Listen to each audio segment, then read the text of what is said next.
Vandeham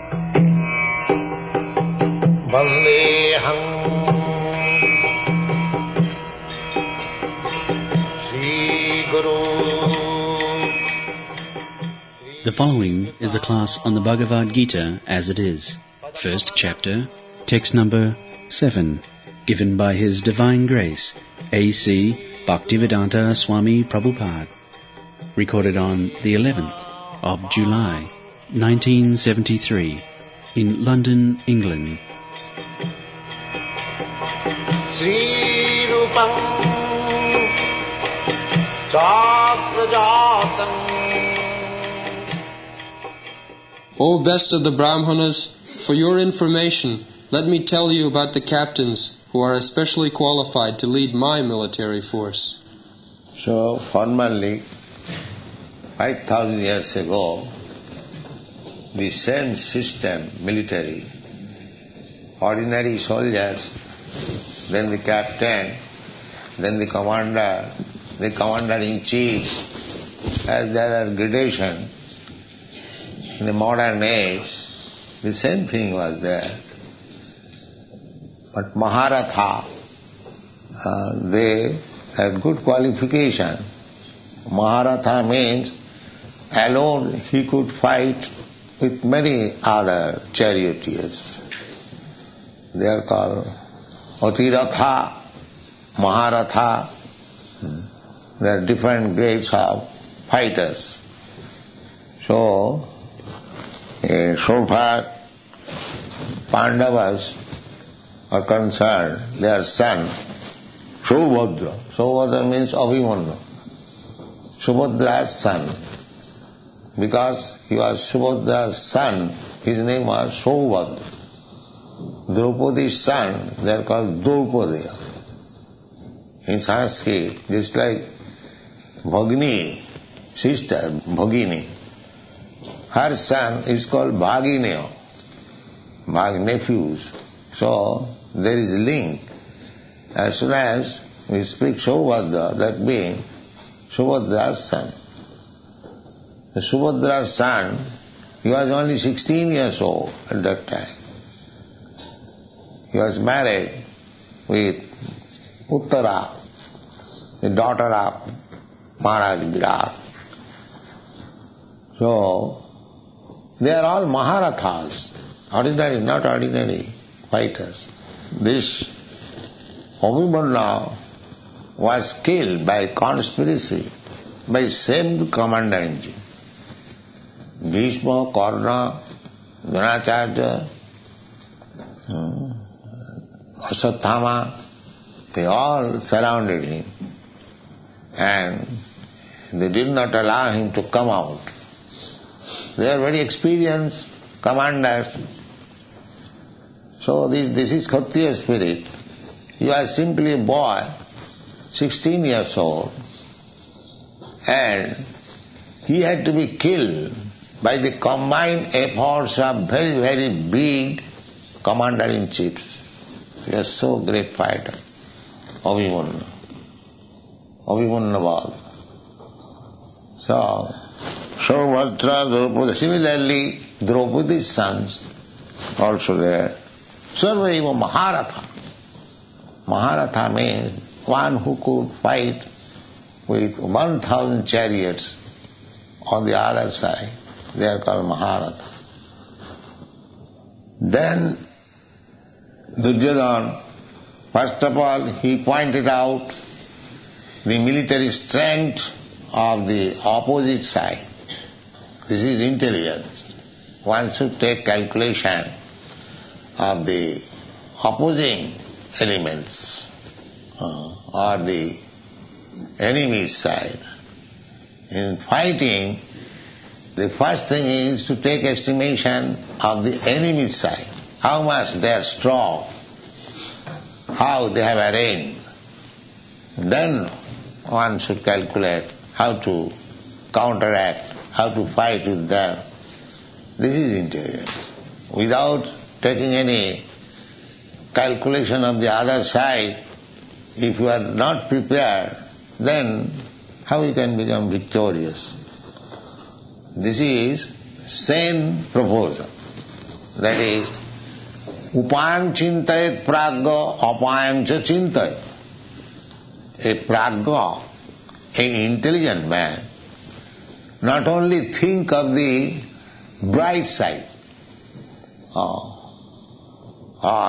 this business or this fight or this, and so many things we have to deal with. Simply we should not calculate the brighter side. There is darker side on it. We should always think, if there is some thief, if there is some rogue, they cheat us, then what precaution I am going to take. And this is intelligence. If I simply calculate that in this business I will make so much profit, in the meantime somebody comes and cheats me and go away, then therefore, upayam chintayet pragya apayam cha chintayet. Darker side also should be thought. That is intelligence. Just like that, after calculating the darker side, enemy means darker side. They can defeat me at any moment. That is darker side. So after calculating their strength, then Duryodhana is speaking about his own strength. Asmakam tu visishtyaji. Visishta. Not to speak of the ordinary soldier, but that visishta. Visishta means those are specifically to be mentioned. High officers. Asmakam tu visishtyaji. Tang nibodha dijottama. He was in commander-in-chief. For 18 days there was fight, and one after another a commander-in-chief was killed, and 64 crores of men were killed in the battlefield of Kurukshetra. And the battle was finished within 18 days, not lingering for some years. No. Fight to the best capacity and finish the business. So everyone, both the sides, Pandava's side and Kaurava's side, all were killed. The Saubhadra, Draupadaya, everyone was killed. And the other side also. Only the 5 brothers, they remained, and the one grandchild who was in the womb of the mother, he remained. Otherwise, everyone is finished. Within 18 days. Such a great fight it was. And people from all parts of the world, they joined the battle of Kurukshetra. Somebody was criticizing me, that Swamiji, you are introducing this Hare Krishna movement. People are becoming coward. They simply chant Hare Krishna. So I replied that you will see the power of Hare Krishna movement in due course of time. He required, because there are 2 battles in India.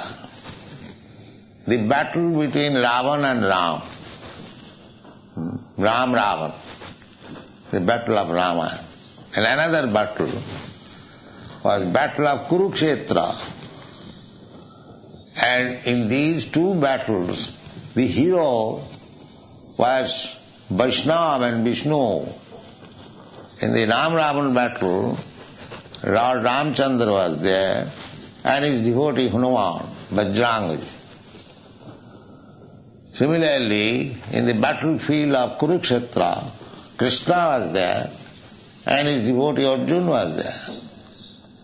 So, Vaishnavas, they do not simply chant Hare Krishna. If there is need, they can fight under the guidance of Vishnu and become victorious.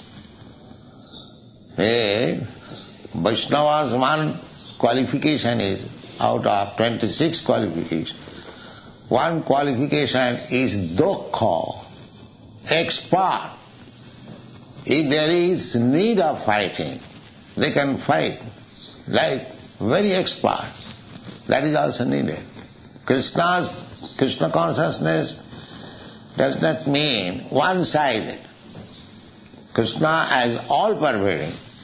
The Krishna consciousness movement also should be all-pervading. It should touch everything, even politics, sociology, everything is required. And that is the end. Because Krishna's mission is Jada jada hi dharmasya glani bhavati bharata paritranaya sadhunam vinasaya cha duskritam. There is two missions. Not only to give protection to the devotees, but also to kill the demons. Kill the demons. That is one side. So the devotees of Krishna should be trained up both ways. Not only to give protection to the devotees, to give them encouragement, but if need be, they should be prepared to kill the demons. That is Vaishnavism. It is not cowardism. It is not cowardism. When need be. Generally, a Vaishnava is non-violent. Just like Arjuna. In the beginning, he was non-violent, Vaishnava. He said, Krishna, what is the use of this fighting? Let them encourage. So, by nature, he was non-violent. But he was induced by Krishna to become violent. Your non-violence will not help. You become violent. You kill them. I want. So, if Krishna wants, we shall be prepared to become violent also.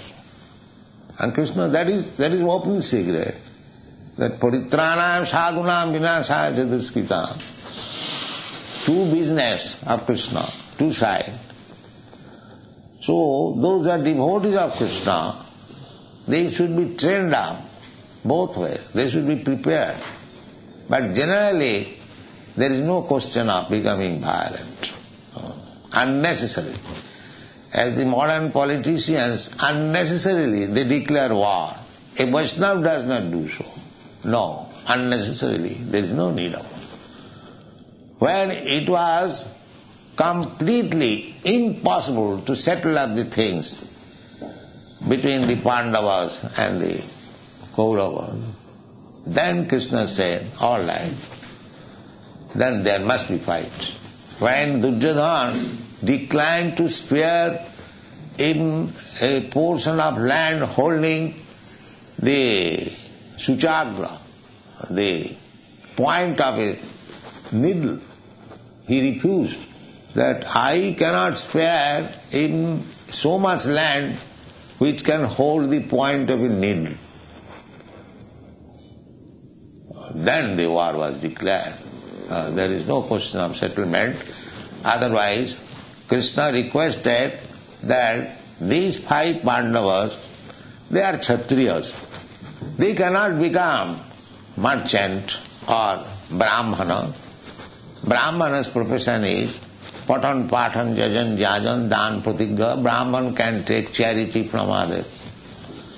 A sannyasi can take charity from others. Not a Kshatriya or Grihastha. No, that is not allowed. So, they are Kshatriyas, they cannot take the profession of a Brahmana, neither they can take the profession of a mercantile man, businessman.